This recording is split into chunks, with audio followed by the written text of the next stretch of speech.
ಬದಲಿಗೆ ಅದನ್ನ ತರಿಸಿಕೊಳ್ಳೋದ್ರ ಜೊತೆಗೆ ಬೇರೆ ಆಪ್ಷನ್ಸ್ ಗಳನ್ನ ನೋಡ್ತಾ ಇದೀಗ. ಅಮೆರಿಕದಿಂದನೂ ನಾವು ತೈಲ ತರಿಸ್ಕೊಳ್ತೀವಿ, ಯಾಕಂದ್ರೆ ನಾವು ಯಾರ ಹತ್ರನೂ ಕೂಡ ಉದ್ರಿ ಹೇಳ್ತಾ ಇಲ್ಲ. ಇಲ್ಲಿ ನಾವು ಯಾವುದೇ ರೀತಿಯಾದಂತಹ ದುಡ್ಡನ್ನ ಕೊಡದೆ ಅಥವಾ ಕ್ರೆಡಿಟ್ ಅಲ್ಲಿ ನಾವು ತರಿಸ್ಕೊಳ್ತಾ ಇಲ್ಲ, ನಾವು ದುಡ್ಡನ್ನ ಕೊಡ್ತೀವಿ, ತೈಲವನ್ನ ತರಿಸ್ಕೊಳ್ತೀವಿ. ಅದರಲ್ಲೂ ಜೊತೆಗೆ ಭಾರತ ತೈಲ ತರಿಸ್ಕೊಳ್ತಾ ಇರೋದು ಇಲ್ಲಿಯ ಖಾಸಗಿ ಕಂಪನಿಗಳೇ ಹೊರತು ನೇರವಾಗಿ ಭಾರತ ಸರ್ಕಾರ ತರಿಸ್ಕೊಳ್ತಾ ಇಲ್ಲ.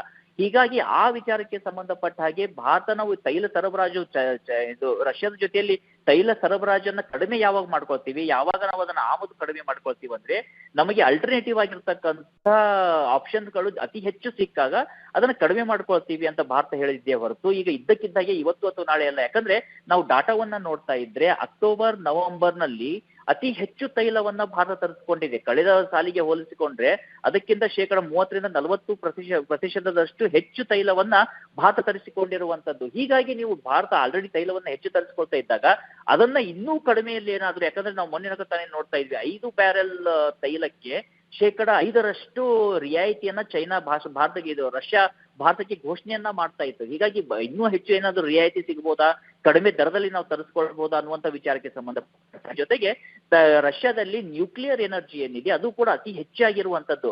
ಆ ವಿಚಾರಕ್ಕೂ ಸಂಬಂಧಪಟ್ಟ ಹಾಗೆ ಇಲ್ಲಿ ನ್ಯೂಕ್ಲಿಯರ್ ರಿಯಾಕ್ಟರ್ಗಳು ಈಗ ಆಲ್ರೆಡಿ ರಷ್ಯಾ ಮತ್ತು ಭಾರತದ ಜಂಟಿಯಾಗಿ ನಿರ್ಮಾಣ ಮಾಡಿರುವಂತ ನ್ಯೂಕ್ಲಿಯರ್ ರಿಯಾಕ್ಟರ್ ಏನ್ ತಮಿಳುನಾಡಲ್ಲಿದೆ, ಅದಕ್ಕೆ ಸಂಬಂಧಪಟ್ಟ ಹಾಗೆ ಈಗ ಭಾರತದ ಖಾಸಗಿ ಕ್ಷೇತ್ರಕ್ಕೂ ಕೂಡ ನೆಕ್ಸ್ಟ್ ನ್ಯೂಕ್ಲಿಯರ್ ರಿಯಾಕ್ಟರ್ಗಳ ಉತ್ಪಾದನೆಗೆ ಅದನ್ನು ಭಾರತ ಓಪನ್ ಅಪ್ ಆಗ್ತಾ ಇರೋ ಕಾರಣದಿಂದಾಗಿ ಆ ವಿಚಾರಕ್ಕೆ ಸಂಬಂಧಪಟ್ಟ ಹಾಗೆ ಕೂಡ ಚರ್ಚೆ ಆಗುವಂತ ಸಾಧ್ಯತೆ ಇರುತ್ತೆ. ಅಂದ್ರೆ ಈ ಸಂಬಂಧವನ್ನ ಕಡಿತಗೊಳಿಸೋದಲ್ಲ, ಬದಲಿಗೆ ಇನ್ನೂ ಗಟ್ಟಿಗೊಳಿಸ್ತಾ ಅತಿ ಹೆಚ್ಚು ದೊಡ್ಡ ಮಟ್ಟದಲ್ಲಿ ತೆಗೆದುಕೊಂಡು ಹೋಗೋದಕ್ಕೆ ಸಂಬಂಧಪಟ್ಟ ಹಾಗೆ ಇಲ್ಲಿ ಚರ್ಚೆಗಳಾಗ್ತವೆ ಹೊರತು ಅಮೆರಿಕ ಇರ್ಬೋದು ಅಥವಾ ವಿಶ್ವದ ಯಾವುದೇ ರಾಷ್ಟ್ರಗಳು ಭಾರತದ ಮೇಲೆ ಒತ್ತಡವನ್ನ ಹೇರಿ ಭಾರತ ಸ್ನೇಹವನ್ನ ಅಥವಾ ವೈರಿಗಳನ್ನ ಮಾಡ್ಕೊಳ್ಳೋದ್ರಲ್ಲಿ ಅವ್ರು ಅವ್ರು ಯಾವುದೇ ರೀತಿಯಾಗಿರ್ತಕ್ಕಂಥ ಸಕ್ಸಸ್ ಅನ್ನ ಕಾಣುವಂತ ಸಾಧ್ಯತೆಗಳಿಂದ ಹಾಗೇನಾದ್ರೂ ಇದ್ದಿದ್ದೇ ಆಗಿದ್ರೆ 50% ಟಾರಿಫ್ ಅನ್ನ ಅಮೆರಿಕ ಭಾರತದ ಮೇಲೆ ಹಾಕಿದ ದಿನಾನೇ ಅದನ್ನ ನಿಲ್ಸೋದಕ್ಕೆ ಭಾರತ ಡಿಸೈಡ್ ಮಾಡ್ತಾ ಇತ್ತು. ಭಾರತ ಅಮೆರಿಕಕ್ಕೆ ನೀವು ಹೇಳಿದಾಗ ನಾವು ಕೇಳ್ತೀವಿ ಅಂತ ಹೇಳ್ತಾ ಇತ್ತು. ಹೀಗಾಗಿ ಅದೇ ಕಾರಣದಿಂದಾಗಿ ಇವತ್ತು ಒಂದು ಖಾಸಗಿ ಚಾನೆಲ್ ಜೊತೆಯಲ್ಲಿ ಮಾತನಾಡ್ತಾ ಇದ್ದ ಸಂದರ್ಭದಲ್ಲಿ ವ್ಲಾಡಿಮಿರ್ ಪುಟಿನ್ ಅವರು ಸ್ಪಷ್ಟವಾಗಿ ಹೇಳ್ತಾರೆ, ಭಾರತದ ಪ್ರಧಾನಿಯಾಗಿರ್ತಕ್ಕಂಥ ನರೇಂದ್ರ ಮೋದಿ ಏನಿದ್ದಾರೆ ಅವರು ಇವತ್ತಿನ ಪ್ರಧಾನಿಯಾಗಿರುವಂತವ್ರು, ಈ ಹಿಂದಿನ ಸ್ಥಿತಿಯಲ್ಲಿ ಭಾರತ ಇವತ್ತಿಲ್ಲ. ಭಾರತದ GDP ಕೂಡ ಅತ್ಯಂತ ವೇಗವಾಗಿ ಬೆಳೀತಾ ಇದೆ, ಭಾರತ ಸಕ್ಷಮವೂ ಆಗ್ತಾ ಇದೆ. ಅವರ ಮೇಲೆ ಯಾರೂ ಒತ್ತಡವನ್ನ ಹೇರಿ ಭಾರತವನ್ನ ಮಣಿಸೋದಕ್ಕೆ ಸಾಧ್ಯ ಇಲ್ಲ. ಹೀಗಾಗಿ ಭಾರತ ಇವತ್ತು ಗಟ್ಟಿಯಾದಂತ ಭಾರತ ಆಗ್ತಾ ಇದೆ ಅಂತೇಳಿ ಸ್ವತಃ ಪುಟಿನ್ ಅವರೇ ಹೇಳಿದ್ದಾರೆ. ಅಂದ್ರೆ ಪುಟಿನ್ಗೂ ಕೂಡ ಭಾರತದ ಮೇಲೆ ಎಷ್ಟು ನಂಬಿಕೆ ಇದೆ, ಭಾರತದ ಪ್ರಧಾನಿ ಮೇಲೆ ಎಷ್ಟು ನಂಬಿಕೆ ಇದೆ ಅನ್ನೋದನ್ನ ಅದು ತೋರಿಸ್ತಾ ಇದೆ. ಜೊತೆಗೆ ಪುಟಿನ್ ಅವರೇ ಹೇಳುವ ಹಾಗೆ ಅಮೆರಿಕ ಇರ್ಬೋದು, ಯಾರೇ ಇರ್ಬೋದು, ಇವತ್ತು ಅಮೆರಿಕನೇ ಭಾರತ ಇವತ್ತು ಇಂದಿಗೂ ಕೂಡ ರಷ್ಯಾದಿಂದ ನ್ಯೂಕ್ಲಿಯರ್ ಯುರೇನಿಯಂ ಏನಿದೆ, ಯುರೇನಿಯಂ ಆಮದು ಮಾಡ್ಕೊಳ್ಳುತ್ತೆ. ಸುಮಾರು 20-30 ಬಿಲಿಯನ್ ಡಾಲರ್ನಷ್ಟು ಯುರೇನಿಯಂ ಅನ್ನ ವಾರ್ಷಿಕವಾಗಿ ರಷ್ಯಾದಿಂದ ಅಮೆರಿಕ ಆಮದು ಮಾಡಿಕೊಳ್ಳುತ್ತೆ. ಇವತ್ತಿಗೂ ಕೂಡ ಇಂಗ್ಲೆಂಡ್ ಏನಿದೆ ಇದರಿಂದ ರಷ್ಯಾದಿಂದ ಗ್ಯಾಸ್ ಅನ್ನ ಆಮದು ಮಾಡಿಕೊಳ್ಳುತ್ತೆ.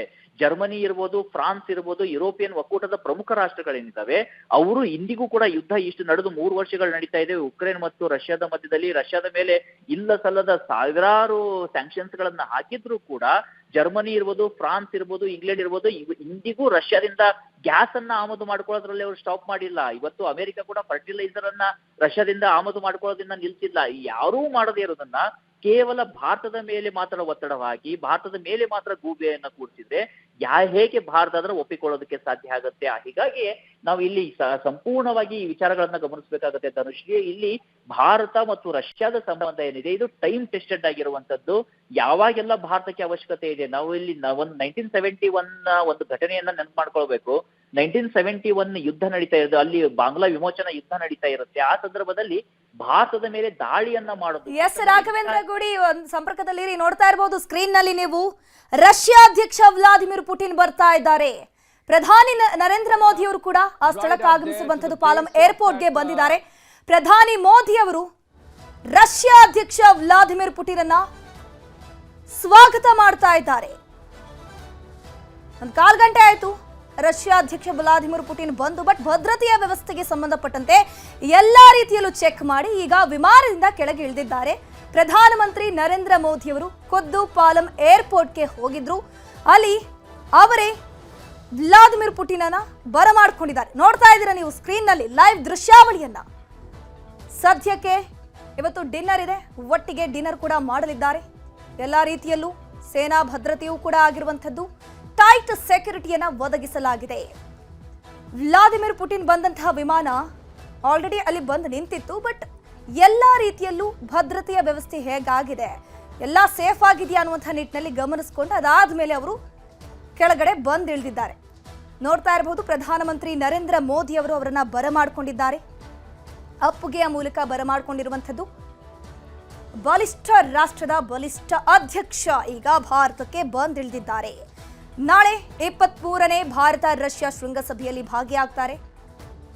ಗಮನಿಸ್ತಾ ಹೋಗಬಹುದು, ಭರತನಾಟ್ಯ ಮಾಡೋ ಮೂಲಕ ಭಾರತದ ವಿವಿಧ ಕಲೆ ಸಂಸ್ಕೃತಿಯೊಂದಿಗೆ ವ್ಲಾದಿಮಿರ್ ಪುಟಿನನ್ನ ಪಾಲಂ ಏರ್ಪೋರ್ಟ್ನಲ್ಲಿ ಬರಮಾಡಿಕೊಳ್ಳಲಾಗ್ತಾ ಇದೆ. ಪ್ರಧಾನಿ ನರೇಂದ್ರ ಮೋದಿ ಅವರು ಖುದ್ದು ಅಲ್ಲಿಗೆ ತೆರಳಿ ಬರಮಾಡಿಕೊಂಡಿರುವಂಥದ್ದು. ವ್ಲಾದಿಮಿರ್ ಪುಟಿನ್ ಈಗಾಗಲೇ ಭರತನಾಟ್ಯ ದೃಶ್ಯವನ್ನ ನೋಡ್ತಾ ಇದ್ದಾರೆ. ಯಾವ ರೀತಿ ಭರತನಾಟ್ಯ ಆಗ್ತಾ ಇದೆ, ಏನೆಲ್ಲ ಕಲ್ಚರ್ ಭಾರತದಲ್ಲಿ ಇದೆ ಅನ್ನುವಂಥದ್ದು ಗಮನಿಸ್ತಾ ಇದ್ದಾರೆ.